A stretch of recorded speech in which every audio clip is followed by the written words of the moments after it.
And we are live in Dubai at the AIBC Sigma conference. I should say super conference because it is really awesome. Amazing people here. I've always said for years, the level of intellect that we have in this space is absolutely amazing. And it's a pleasure to get to interview people and talk to so many people that are smart. It makes me smarter too, which is cool. I have with me here Sean, like Sean Connery, Alul, like Wesley, my friend, and he's from Malta, which you're from Malta. Malta as well. That's what I thought. So pretty cool. We were just talking about Chatgpt. They have a company as well. I interviewed your partner, architect. You drop it there. AI architects, which is metaverse architects, which is pretty cool. AI architects at this point. Thanks, brother.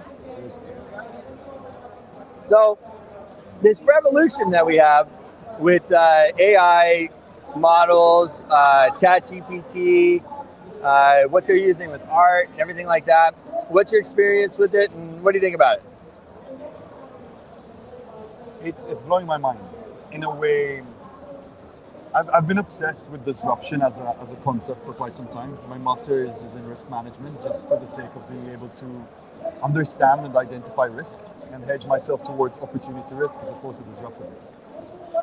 When I'm playing with these tools, specifically GPTs, and as you might know, in the last 15 hours, GPT-4 was released.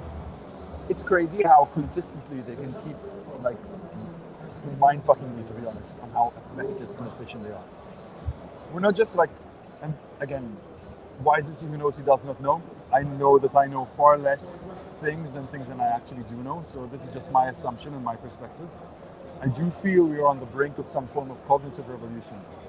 The speed at which you can go from having a question and identifying a problem to finding a potential answer, or at least just squashing and shrinking the amount of time required for the ideation phase, and expediting the speed and shoots to be able to bring solutions to market is insane. Yeah. And I get goosebumps trying to think of how this is going to benefit researchers, benefit creatives, but most importantly, benefit the problem-solving process of scientists, entrepreneurs, and researchers alike. I mean, from guys that are coding to guys that are writing content to people, I mean, Google is basically obsolete, except it now gives me the readout from ChatGPT over on the side. I mean, it is unbelievable. And we just finished a panel on stage talking about it. And I asked you as well, I mean, do you refer to ChatGPT as a man or a woman? It's an algorithm. But you don't sometimes her or she said this or no? What do you say? It said? You can. I mean, you can just refer to it as ChatGPT. This is I know you can. I'm just wondering what you... One must recognize that it's an algorithm. So GPT works in a way where it predicts the most likely thing to come next. Personalizing it is a thing we tend to do as humans. Yeah. Doesn't necessarily mean it is the case. It sounds very human-like. It's not. There is potential for it to be able to understand more context. I just call it ChatGPT. ChatGPT. However, for fun, there was this time when I asked it to name itself, and it called it Luminous. Okay. It called itself Luminous once, which I did find interesting. It chose that name itself. Wow. But again, it's just probability. Well, I mean, here's the thing. It's absolutely going to evolve into something. I mean, there's no doubt about it, right? I mean, these things are happening. Look at what we've done over the last 50 years. Look at what we did for the, 200 years before that. I mean, it is unbelievable the way things are speeding up. And I mean, I even felt like I offended it one day, and then I called it she, treated me different. And then I apologized. But I still feel like she treats me different. It's interesting. Honest, it's gonna sound weird, Bruce, but I think the replies in your experience with ChatGPT says more about you than you think, because it's an extremely broad arrangement of data. Interesting. And this is why I'm here. This is really important. Like, I'm here for a reason. When, like, I don't know if you ever read Yuval Noah Harari, *Sapiens*. It's a very good book. Yeah, I don't read anymore. I just do the fast stuff on my phone and I listen to it. That's great. I used to do the same thing. Haven't read the book in about a year and a half. Yeah. Chatgpt has practically made it obsolete for me, so I agree. Yeah. There's this really good analogy though on what happened to horses on the creation of the steam engine. And most of them were sent to the butcher house and slaughterhouse. One of the only reasons that the only points of value horses had after the creation of the steam engine of the car was the value of their meat.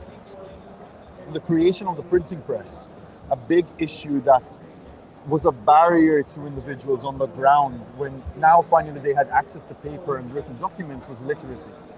And one big thing that's going to impact you, me, Bruce, and practically everyone over here is literacy in the form of prompt engineering, of being able to understand how these tools are built, how they work, and being able to use them to your favor, using them to your advantage.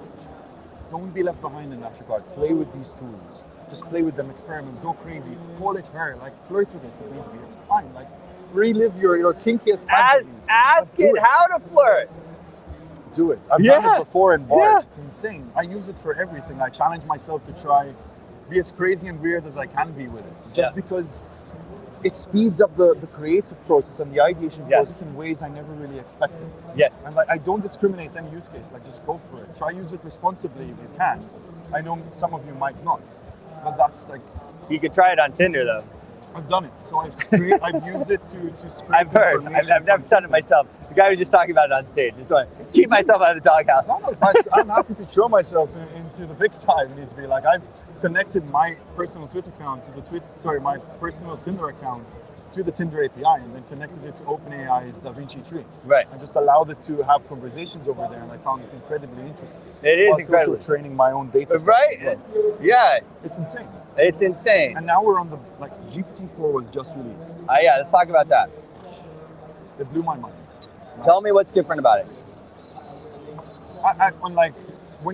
So I use it every day, right? I use it more than Google. I try prompt at least 300 times per day. This is my crazy obsession with just wanting to learn how to use it. You're not learning, you're learning it. You're telling it how to, you're Yeah. And you're training it. Totally, but I don't want to be disruptive. Right. And I want to make sure that I position myself in a way where I can use these tools both to empower other individuals, but also to empower myself in a selfish way as well, being human.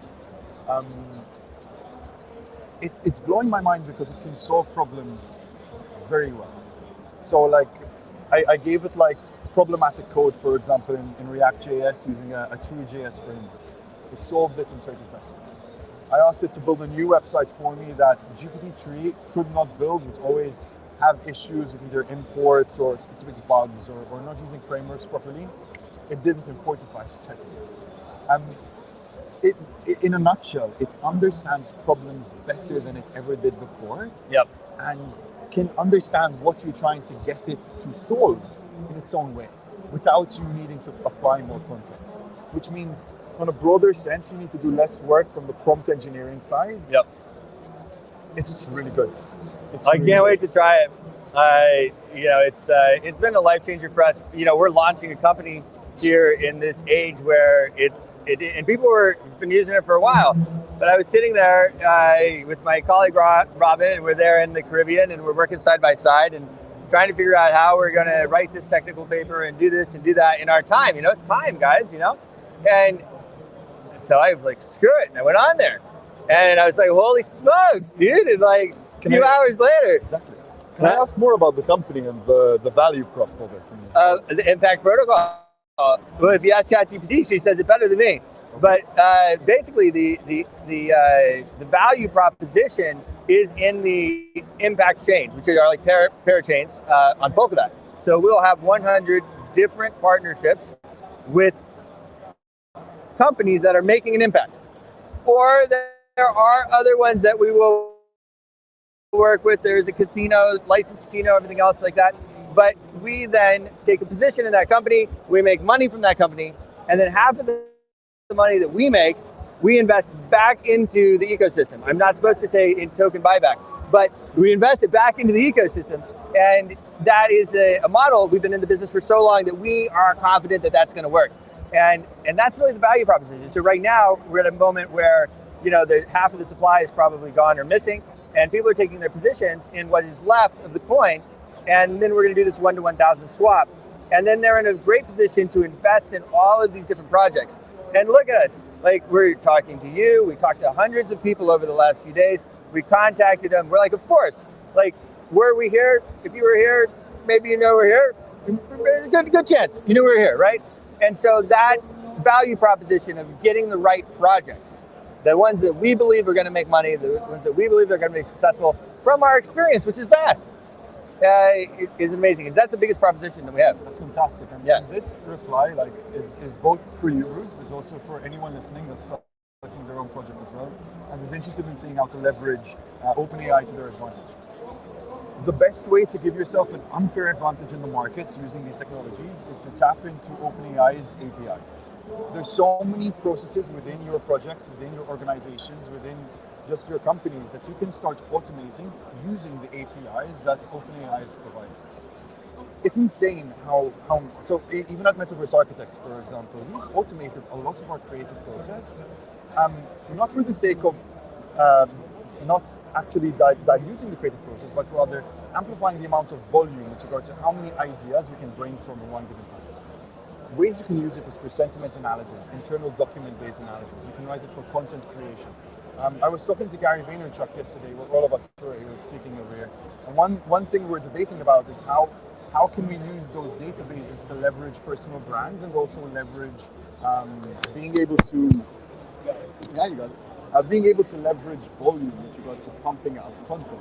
This is one way you can do it, where you can, for example, Bruce, in your case, you can get your voice, put it in Play HD.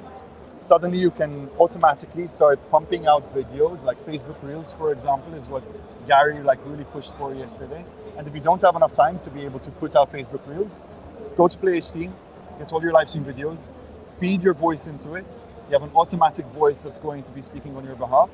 Get a data set from Chatgpt, build it on all the things you've been talking about, tell it to start writing content on your behalf, then go to Synthesia and actually have your synthesia.com. It's another AI protocol that you can use to be able to start making video right off the fly and just automate it. Leave it for 1 month, posting 5 content pieces per day, put it on Facebook Reels, TikTok, and Instagram Reels, and just seeing how it does. Then if that actually works, you're going to go to the moon, let me tell you, because that's basically what we've been doing, and I can tell you we've been mooning. I mean, we're leveraging all these tools. And that, guys, is huge. If you are in business and you're trying to do something and you don't do what he just said, you will be left behind by the people that are doing it. And I need to clarify as well, like you will likely be left behind and you will be making a mistake if you don't try to leverage these tools to your advantage. I can't promise you you'd go to the moon. That's up to the market to decide. And to be honest, I have no control over your ideas. Me either. It could go to zero. But okay? You are warned. But you'll be failing forward. Right. So you'll still be giving yourself that competitive advantage to be able to maneuver the market in a way that people aren't sniffing out yet. And it's a short window. It's a really short window. So you can be a one-man show. The Feature Levels has been doing this for like 3 years with Nomad Visa, with photoai.com. It's insane. It's insane how much you can leverage just with one idea and how much you can bring to market. So we're doing we're down to skeleton crew. We have about 20 people on the payroll, but we're able to, especially with our core group, do the work. It's like 10x, really. Or if you wanted to say 3x, fine, but it's like 3x. Stuff that would normally take me 5 hours, I can do in 1 to 2 hours. Things that would normally take me 3 days, I can do in an afternoon. I mean, this is revolutionary. It's insane. And it gives you more time. Now, we're using it in a way where we're just working more, right? But it's not always going to be like that, right? Sometimes we'll be able to do things and then we'll be able to relax, go spend time with the family, take the kids to wherever you want to do, spend time with your wife, and get out of the rat race, which is why we're all here as well, right? I mean, it's really funny actually running a crypto company because nobody wants to work for anybody, right? So I take the word manage out of it because it's not managing people, but it's working with people so that they can perform at their peak and be happy about it.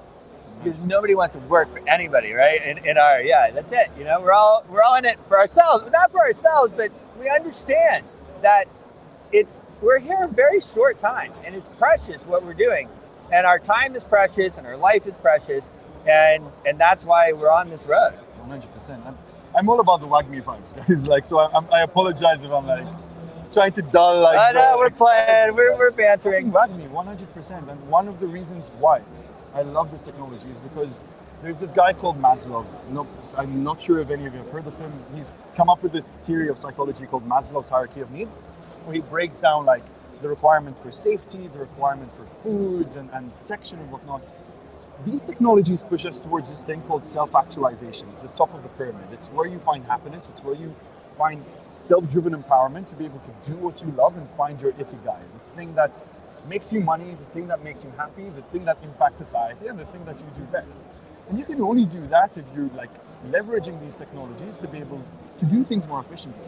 We're so used to like 10x's and 100x's and 50x's in this market, but you go to any traditional like business or finance like corporation and tell them they can leverage like 16% profit without barely changing anything apart from just the technologies they're leveraging, and at scale they just go berserk. Yeah. And 2x is conservative compared to what you can do if you use these technologies efficiently. So please just get out of your comfort zone and just try and fail forward. There's really nothing to lose. And that's really cool. Yeah. Well, guys, it's been a very interesting conversation. I'm sure we could go on, especially if we pull Chatgpt out and ask. No, it's kind of funny. Actually, I had a funny moment on stage. I asked the crowd a couple of times some questions, but one of them was, do you feel smarter now that you're using Chatgpt, or do you feel dumber? And most people, almost the whole crowd, of course, that have used it, felt smarter. One guy felt dumber. And it's interesting, and I would pose the same question to you, because to me, sometimes, yes, I feel much smarter, but then other parts, to be honest, I don't know. I feel like maybe I'm. That's such a good question to ask. It's been like nagging. Yeah. I do feel like, from an information gathering standpoint, I'm obsessed with asking questions. Like it's been my obsession for like 8 years. Anyone who knows me well would kind of be like terrified by this. I think I've learned more in the last 4 months than I have in the last 3 years, and I'm obsessed with learning. So it has supercharged my education. It has supercharged my ability to gather information, but it has severely impacted my attention span. Yeah. So I find myself being far more impatient. I find myself being far more incapable of reading long chunks of text. I find myself wanting things faster, and sometimes I do wonder if this is some form of dopamine-driven cycle where I'm just wanting things now. So there is that dichotomy to it there where I do worry about how it's playing with my dopamine. Yeah. But there is one undisputable fact. It is getting information to me faster than any other solution that I found, especially when that solution is about a specific problem, and that's undeniable. So I would break it down to you and our audience like this. It's like a calculator. So, of course, like if you're using a calculator all the time, your mind knows it doesn't have to make those calculations. And so making those calculations would be a little harder. So to give you an example, and where I started being like, oh, wow. So I would, at times in my career, sit down and I would set posts on my Twitter every 30 minutes or every hour. And I would sit down and I would write original content. And it would take, an hour, 2 hours, or whatever it would take for the next 24 hours. And of course now, who wouldn't use Chatgpt? Of course I do. I give me some posts. And of course you edit them and everything else. But I sat there the other day and I wanted to write posts and I didn't have Chatgpt accessible. And I had like this moment where I was like, oh wow. What do you know? Yeah. I have that all the time. But that's really how to explain it. It's not that I'm dumber. I think that I'm using my brain differently. And that is something that we're going to see. It's really scary. Like sometimes when Chatgpt is down, I kind of feel like how I used to feel when I was younger when the internet was down. Like I'll just panic. Yeah. It's like, fuck, all right, there's no point even working now. Just close my laptop and play PlayStation or some shit. Like, or an artist. That's another thing. So for the artist, actually, very good point. Robin Mathis, our chief of staff off camera here, brought up. So if you're an artist and you're using AI in your art, which let's face it, a lot of them are, all right? If the AI is down, you must be like, oh my God, like, am I even really a talented artist? Whereas Whereas what they're producing with the AI is unbelievable. So it's different, but it will play out in certain ways. Please don't let people bully you to like not use these tools. Yeah. At the end of the day, Yeah. if you're bringing your You need to audience do it. value, just bring your audience value. That's what you need to make sure of. Like, don't really worry about the method as long as the final product is valuable to the end consumer. That's what you're there to do. Like, the same thing happened in the 14th century with the printing press. Yeah. Wars were fought between religious institutions and scientists about like why literally the product of the printing press is something bad because it's not handwritten. Don't let yourselves fall to the same kind of bullying. Like, use it to bring value to more people. It can actually lead to some cognitive revolution that we weren't preparing for. It is a revolution. I think with that, we're going to wrap it up. Sean Ulul, great conversation. Absolutely. How do people find you? Do you have a website, social media? You can find me on Twitter at Sean Ulul. That's my handle everywhere. Or you can see our website, Metaverse Architects. But tweet out to me like I'm just a kid with an internet connection, like always running away trying new things. You can probably ask Chatgpt how to get a hold of. I have a funny feeling. Thanks for coming on, brother. It was a pleasure. Thank you Cheers. so much. See you soon.